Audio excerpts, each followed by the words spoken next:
आज सुबह तकरीबन 10 बजे के करीब में मुझे हमारे मुतल्लिब भाई का फ़ोन आया कि यार एक बच्ची ने पॉइज़न ले ली थी और वो एक प्राइवेट हॉस्पिटल में एडमिट थी। तो वहाँ पर डॉक्टरों ने उसको शायद मुर्दा घोषित कर दिया। तो मैं इनको बोला कि ठीक है, आपने पुलिस को इन्फॉर्म किया? तो इन्होंने बोला कि हाँ, हमने पावरवाली पुलिस स्टेशन को उस दिन कल के रोज़ बोला था, कल पॉइज़न ली थी, आज उसका इंतकाल हुआ।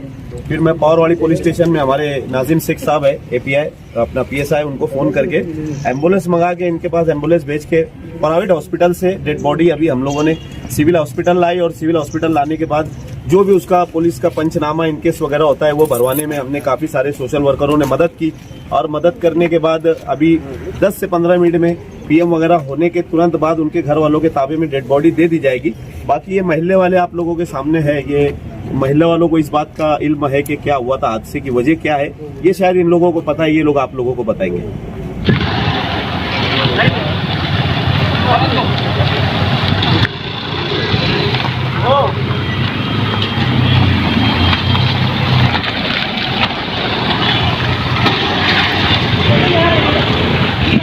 मेरा नाम आफरीन शेख कासिम है। मेरी बहन थी, मेरी बहन का नाम आसिया है।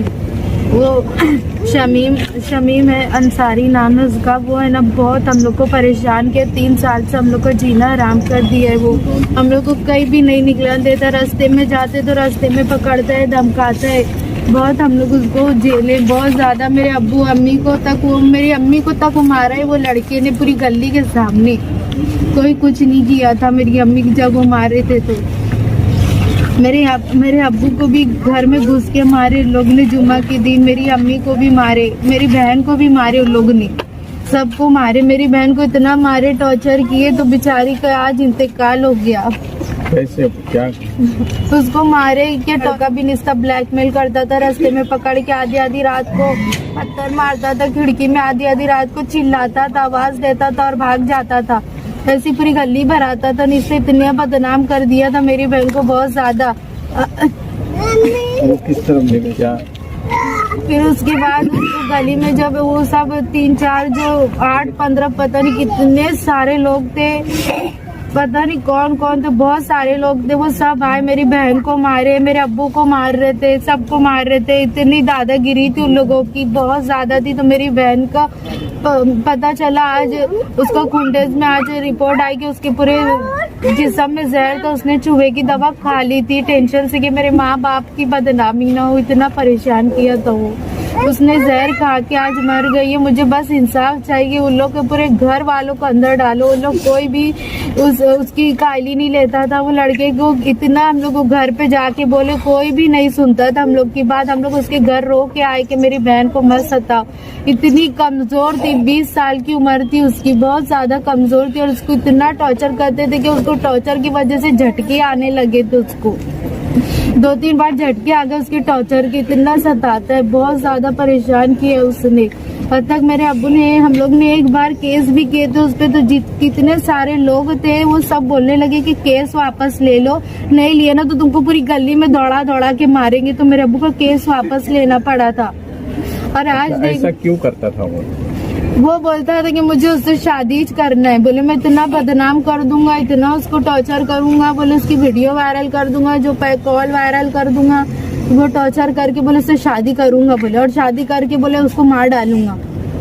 बस उसका यही मकसद था कि शादी करके।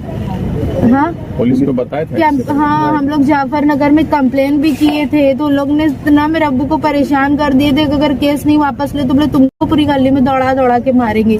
पूरी पब्लिक जमा हो गई थी, पता नहीं कहाँ से गुंडे आए थे और मेरे अब्बू को धमका रहे थे कि केस वापस ले ले। एकदम मेरे अब्बू की कॉलर तक पकड़ लिए थे, इसलिए हम लोग को केस वापस लेना पड़ा। पुलिस वाले क्या बोलते? पुलिस वाले आए थे तो लोग, उसने उनके बेटे को यूपी भगा दिए थे।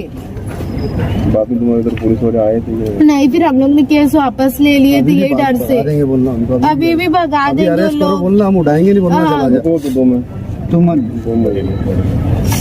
हाँ बहुत ज्यादा परेशान किया। बस मुझे इंसाफ होना, उसका पूरा घर मुझे अंदर चाहिए। मेरी बहन चले गई, मेरी बात इतनी सीरियस है, उनको कुछ हो गया तो फिर एक तो हम 3 बहन भाई थे, एक ही बहन थी मेरी, उसको भी इतना परेशान किया। तो उसने, उसको सब पता था, इतना सताते, उसको ये भी पता था कि उसको झटका है, उसकी वजह से उसके घर पे भी गए थे, तब भी पीछा नहीं छोड़ता वो उसका। आखिर तो मार ही डाला उसने, मर गई वो आज। मुझे बस इंसाफ होना, और मेरी माँ को अगर कुछ हुआ ना तो उन लोग को एक को भी नहीं छोड़ना। मेरी अम्मी भी बहुत ज्यादा सीरियस है।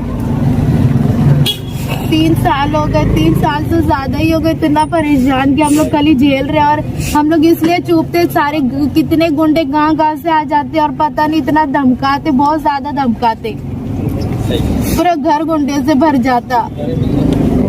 हम लोग को रास्ते में भी चलना मुश्किल हो गया। मैं कहीं भी रास्ते में जाती हूँ तो रास्ते में पकड़ते, डर लगता कि इधर से मार डालेंगे, कि उधर से घर से निकलो तो डर लगता कि घर पे मेरी अम्मी को ना घुस के मार दे। तुमको ही परेशान करते कि मोहल्ले में किसी और को परेशान करते? सिर्फ हम लोग को ही परेशान करते हैं। आज तक मेरी अम्मी, मेरी बहन अभी इतनी सीरियस थी, वो गली में पता चला, पता नहीं है कौन कुरैशी है, वो क्या बोलता, बोले नाटक कर रही, बोले वो बहुत ज्यादा नाटक करी। बोले मैं जाता दवा खाने में, बोले गीली लकड़ी करूंगा और 2 लकड़ी मारूंगा तो बोले उठ के बैठ जाएंगे। अब उठा बोलना मेरी बहन को, उठा के दिखा, अब मर गई, उठा बोलना, इतनी हिम्मत है तो। सब नाटक लग रहा था। कुरैशी का नाम कुछ? कुरैशी का नाम मुझे नहीं पता। खटकी बोलते उसको, पता नहीं उसका नाम मुझे।